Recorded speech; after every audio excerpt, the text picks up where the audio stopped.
Welcome back to the Kaiser Report. I'm Max Kaiser. We're going to continue our conversation with Mark Malin. Mark, welcome back. Thank you. Good to be here. You've really carved out an excellent space for yourself in the financial journalism. I've been following you ever since the MF Global kind of transitioned to a post-rules-based economy is what we have in America, unfortunately, today. And just to reiterate an important point, that a recent investigative piece in The Nation magazine found that J.P. Morgan had a $4 billion in fines for mortgage fraud with more mortgage fraud. That's how they paid their fine. It offered financial relief on mortgages they didn't actually hold. So to pay the fine for the fraud, they commit more fraud. That's what I've been saying now for 5, 6, 7 years. I've been saying this many, many times. But nobody seems to really want to take this on board. They don't really want to admit that Jamie Dimon commits fraud, and to pay the fines for the fraud, he commits more fraud. That's a serial fraudster, and he's undermining America, and he's on par with the opiate overdose addiction problem and deaths. But why does he get it passed like this? I mean, if the devil showed up, is it because he is the devil and people are mesmerized by the devil? I can't speak to that, but I can say that, you know, in a world where the board of directors takes very little action and is very slow to act. I mean, Wells Fargo, how long does it take them to look at a situation and even reprimand the executives? We're in an environment where Wall Street wants profits. They want continued stock price appreciation. You know that better than anyone else. Jamie Dimon has delivered on a relative basis. There's analysis that says you could carve up J.P. Morgan, and it's worth more in parts than it is as a whole. But J.P. Morgan would dispute that. So on the one hand, you know, investors think Jamie Dimon has delivered the promised land. On the other hand, people are looking at the criminality, the documented criminality, and wondering where the board of directors is. Well, even Paul Tudor Jones, who's got to be one of the reddest meat-eating carnivores in the hedge fund space, a capitalism through and through, capitalist, kind of transformed the hedge fund industry back in the early 80s. One of my personal favorites in the space, Paul Tudor Jones is as a legend. He has even commented that the wealth disparity in America caused by recidivist and serial criminality by the likes of Jamie Dimon is destroying the country. Why does Jamie Dimon not care that he's killing his country? Well, I think you're raising a great point here, and it's really insightful because there are a lot of hedge fund managers who look at income inequality, who look at the criminality that's taken hold on Wall Street. I've had recorded conversations with senior bank executives who helped me out considerably during MF Global, who are abhorred by the criminality. So I think the level of dissatisfaction with the criminality that is tolerated throughout the financial system is not just among radicals. It is now, in my opinion, I've seen the establishment elite sort of make their case that criminality has gone a little too far. So at what point is accountability going to come on Wall Street? I don't know, but I've seen a lot of people ask for it. Is it like the Harvey Weinstein situation where here you have an alleged serial rapist who's abusing women, and because he's a gatekeeper to the Hollywood industry, nobody will tell on him. They won't report his alleged raping. Is it so in the financial industry, because Jamie Dimon is such a big player in the industry, he's like the Harvey Weinstein of finance. The hedge funds are getting kind of abused in a lot of ways, but they don't want to report on him because he's a gatekeeper. Similar? You could definitely draw parallels. I think that there is a concern that if you speak out in the financial industry, you will not get employed. Your employment prospects diminish greatly if you tell the truth about what's going on. The whistleblowers get penalized. Yeah, absolutely. They're the ones that go to jail. Yeah. Look at the J.P. Morgan whistleblower who blew the whistle on the CDOs. She couldn't get a job on Wall Street. She had an Ivy League education. How was that not like Harvey Weinstein allegedly raping everybody? Yeah, and it wasn't reported. So there are two components to this. When I look at the Wall Street, I look at blocked investigations, blocked prosecutions, but the power is so significant, they can also block public discussion of criminality. Now, when you can block public discussion and public debate of an important issue and then block the justice system from working, why isn't this being addressed? Well, it's true that they block the public domain from discussing these issues by censoring folks from going on mainstream media and openly discussing these topics. We talk about them on RT, and RT is giving a journalistic, truthful analysis of these issues, and so we're hated. It's really a shame because the way a democracy is designed to work, the media has to bring the truth into the general public.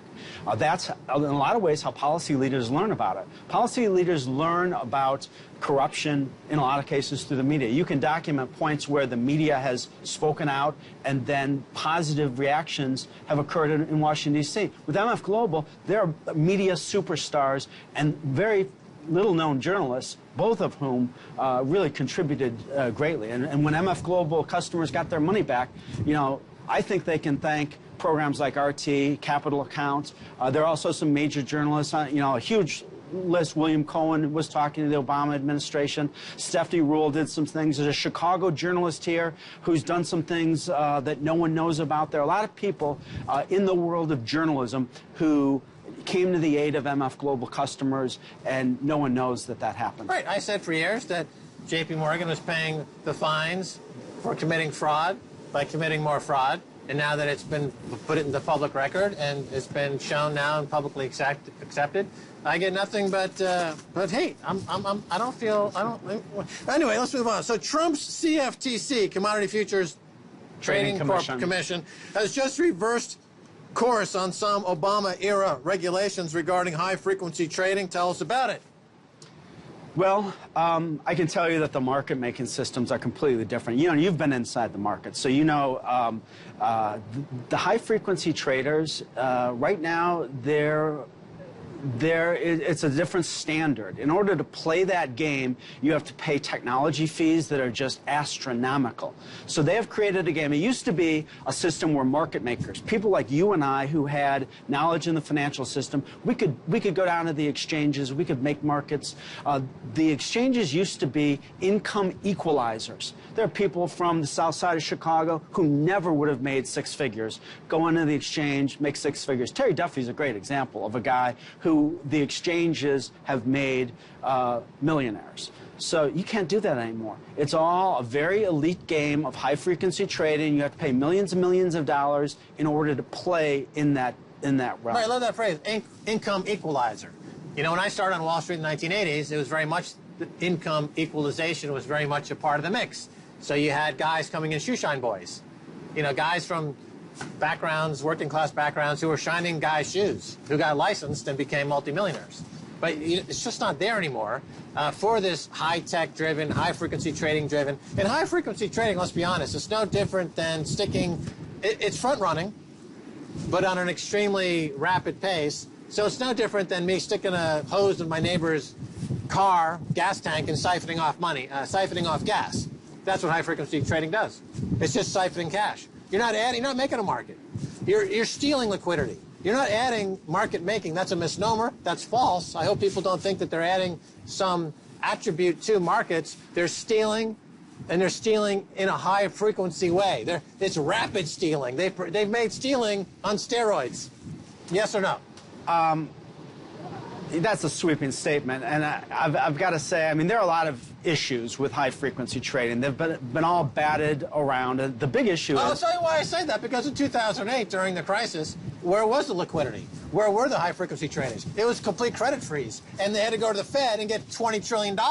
If they were doing an honest man's work and an honest business, they would have stepped in and provided the liquidity and the market making to keep markets functioning. But where were they? They were in the back counting their money and hoping the Fed, with James Cramer on CNBC, oh, Peggy, we need the liquidity. I'm just a bald idiot who can't make money without free money from the Fed. Blah! Right? Because it's not honest money. It's not a sweeping statement as you have characterized it. It's freaking honest analysis of those crooks. Mark.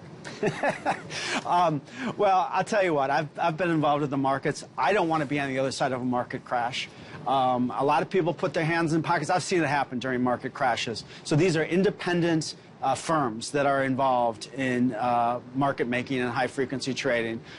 Used to be able to set the machines to pull orders when there was potential for a crash to occur. It's called an electronic eye.